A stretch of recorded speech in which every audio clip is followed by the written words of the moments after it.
আসসালামু আলাইকুম রহমতুল্লাহি ওবরকাতুহু। সম্মানিত দর্শক, দৈনিক আমার দেশ পত্রিকা একটি ফটোকার্ড তৈরি করেছে।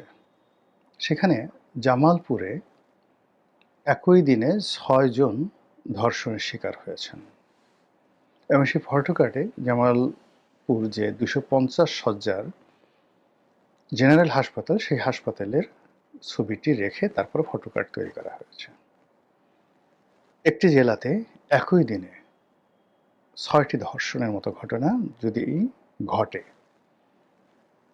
এটি একটা জাতির জন্য কলঙ্কজনক।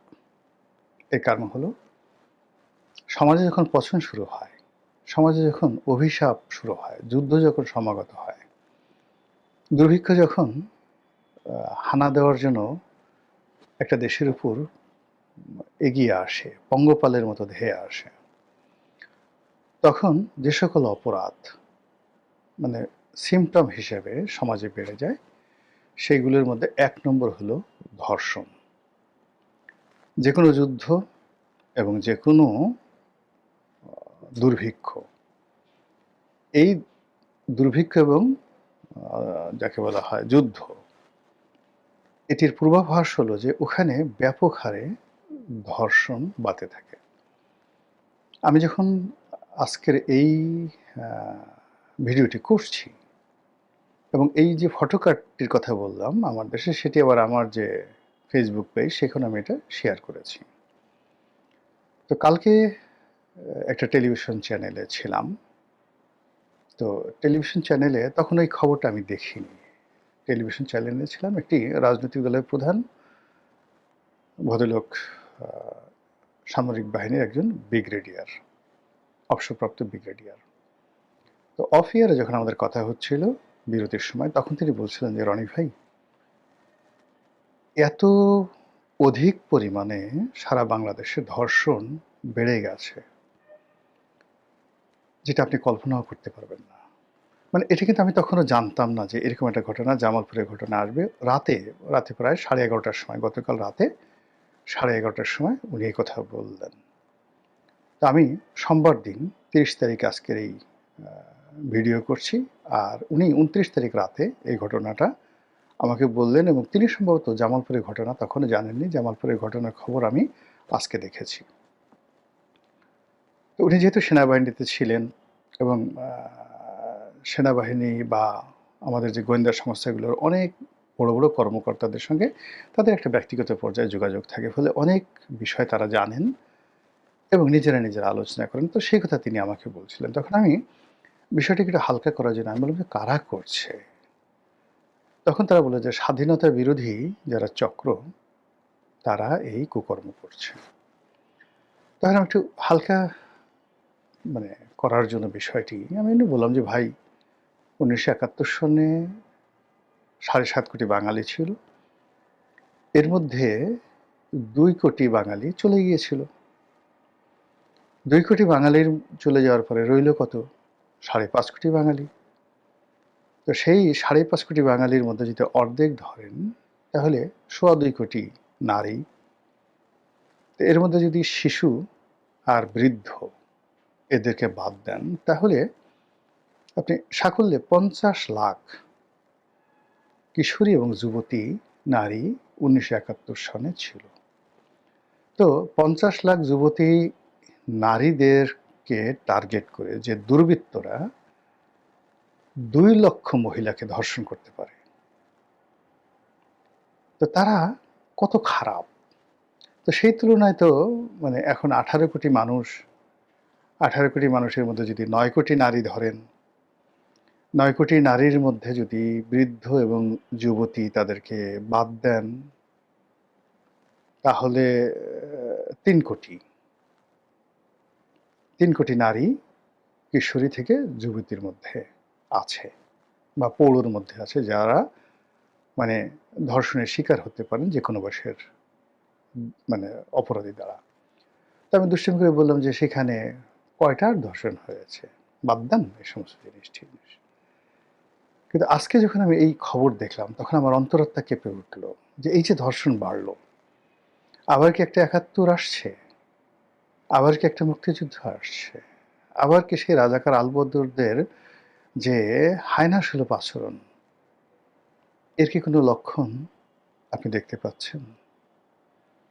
কিংবা আমাদের দেশে যখন এর আগে সেই সরকার পরিবর্তন হয়েছিল, তখন যেভাবে নির্বিচারে সারা বাংলাদেশে গ্যাং রেপ হয়েছিল, মানুষের ঘরে ঢুকে মায়ের সামনে কন্যা সন্তান, স্বামীকে বেঁধে রেখে স্ত্রীকে ধর্ষণ, এবং সেই যে আকুতি, পূর্ণিমা ধর্ষণের ঘটনার মতো নির্মম ঘটনা বা তার চেয়ে নির্মম ঘটনা যে একটি কিশোরী মেয়েকে ধর্ষণ করছে, মা চিৎকার করে বলছে, বাবা তোমরা একজন একজন করে আস্তে আস্তে করো, আমার মেয়েটা বাচ্চা মরে যাবে।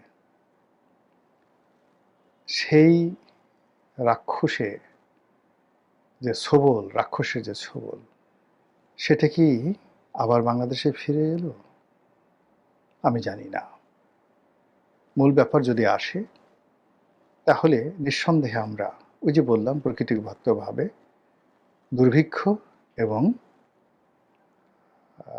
যুদ্ধ, এই দুটোর কবলে আমরা পড়ে যেতে পারি। দ্বিতীয় যে বিষয়টি আছে, সে বিষয়টি হলো আইন শৃঙ্খলার অবনতি। এমনি গত 17 মাস ধরে আইনের প্রতি মানুষের যে নির্ভরতা, এটি নেই। থানা পুলিশ নিজেরাই ইয়ানফসি করছে। পুলিশের বাইরে মিলিটারি, তারা মানে শক্তের ভক্ত নরমের জম। দুর্বল এবং অসহায়ের উপর তারা লাঠিচার্জ করছে, কিন্তু যারা মব করছে তাদেরকে তারা প্রোটেকশন দিয়ে নিজেদের অ্যাপাসি যে গাড়িগুলো রয়েছে, আর্মোরার যে গাড়িগুলো রয়েছে, সেইগুলোর মধ্যে তাদেরকে ঢুকিয়ে নিরাপদে তাদেরকে সরিয়ে নিয়ে আসছে। তাদেরকে চোখে মুখে অপমান করছে, তাদের ক্যান্টনমেন্ট গুড়িয়ে দিতে চাচ্ছে, তাদের বিরুদ্ধে যুদ্ধ করতে চাচ্ছে, তাদেরকে বাপ মা তুলে গালাগালি করছে, আর তারা ওম শান্তি মহাত্মা গান্ধী সেজে বসে আছে। এবং ওই অবস্থার এই গত তারেক রহমান সরকারের যে 15 দিন, মানে 35 দিন, খুব বেশি পরিবর্তন হয়েছে বলে আমার কাছে মনে হচ্ছে না।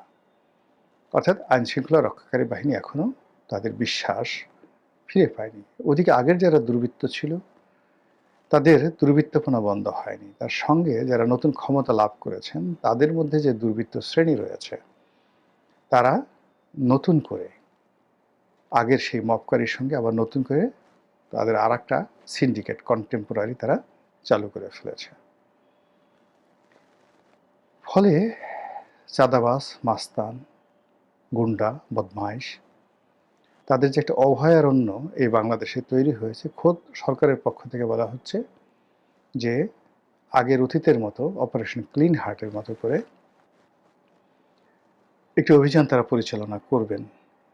বলা হয়েছিল ঈদের আগে, যে ঈদের পরেই তারা এই কাজটি করবেন। এখন কবে করবেন আমরা সেটা জানি না। ইতিমধ্যে পত্রপত্রিকায় এসছে যে বিভিন্ন আইন শৃঙ্খলা রক্ষাকারী বাহিনী তারা চাঁদাবাজদের যে তালিকায় করেছে, প্রায় 5,000 চিহ্নিত চাঁদাবাজকে তারা তালিকাভুক্ত করেছে। আবার বলছি, 5,000 চাঁদাবাজকে তারা তালিকাভুক্ত করেছে। রিপোর্ট অনুযায়ী এই যে চাঁদাবাজদেরকে তালিকাভুক্ত করেছে, তাদের 90% রাজনৈতিক পদপদবীধারী, রাজনৈতিক পান্ডা এবং রাজনৈতিক দলের সমর্থনপুষ্ট। এরা কারা? জামাতের, এনসিপির, না বিএনপির, নাকি পতিত আওয়ামী লীগের? বলার দরকার আছে? আপনারা কি বুঝতে পারছেন না? তো তালিকার মধ্যে যদি 5,000 থাকে, তালিকার বাইরে 5 লাখ আছে, মিনিমাম 5 লাখ আছে। এই 5 লাখ লোক এসে যদি অস্ত্র ধরে, সব কিছু দিয়ে দে, কি করবেন আপনি বলেন? কি হচ্ছে না বাংলাদেশে? এই যে ঢাকা শহরে প্রতিদিন নাটক হচ্ছে, সিনেমা হচ্ছে, আমরা বিভিন্ন দৃশ্য দেখছি এবং আমরা হই হই রই রই করছি, কিন্তু যারা ভুক্তভোগী, তারা যে কি কষ্ট পাচ্ছে। একটা সরকারি অফিস, একজন হিন্দু মহিলা, একটা বন্ড অফিস পুরো বন্ড অফিসকে জিম্মি করে ফেলেছে। এবং সেই মহিলা দেখা গেল যে বিভিন্ন ফাইল আটকিয়ে প্রকাশ্যে, সে কমিশনারকে পাত্তা দেয় না, প্রধান ব্যক্তিকে পাত্তা দেয় না, 2 মাস, 3 মাস, 4 মাস সে একটা ফাইল ঘোরাতে থাকে। তো সেই মহিলার যারা অ্যাসিস্ট্যান্ট গার্মেন্টস ব্যবসায়ীদের কাছে লক্ষ লক্ষ টাকা ঘুষ নেয়। কাজও হয় না, কাজও করে না, ঘুষও টাকা ফেরত দেয় না। এই যে সিন্ডিকেট, নিজের চোখে দেখেছি, কর্মকর্তাদেরকে জানিয়েছি, কিন্তু সেই মহিলাকে মানে তার মহিলার যে টিকে স্পর্শ করবে এরকম অবস্থা জাতীয় রাজস্ব বোর্ডের নেই। ফাইল আটকে আছে সেখানে। কি বলবেন? কাস্টমসে, বন্ডে, ভ্যাটে, ইনকাম ট্যাক্সে, পোর্ট, এয়ারপোর্ট, সরকারি অফিস, কোর্ট, কাছারি, সব জায়গাতে মানুষের জীবন তছনছ হয়ে গেছে। এক ব্যবসায়ী বলতেছিল যে আওয়ামী লীগ জমানাতে ঘুষ দিতে হতো 7%। একটা কাজ তারা যে কমিশন কাজ পেত, 1 কোটি টাকার কাজ হলে 7 লাখ টাকা ঘুষ দিতে হতো। মন্ত্রী এবং অন্যান্য যারা লোকজন ছিল প্রকাশ্যে তারা এই 7% ঘুষ নিত। সেই সরকারের আমলে, আওয়ামী লীগ সরকারের আমলে যে প্রকল্পগুলো এখনো টেন্ডার হয়নি, সেই প্রকল্পগুলো সাম্প্রতিক সময় টেন্ডার হয়েছে। যারা টেন্ডার পেয়েছে এখন ঘুষের রেট 3 গুণ হয়ে গেছে।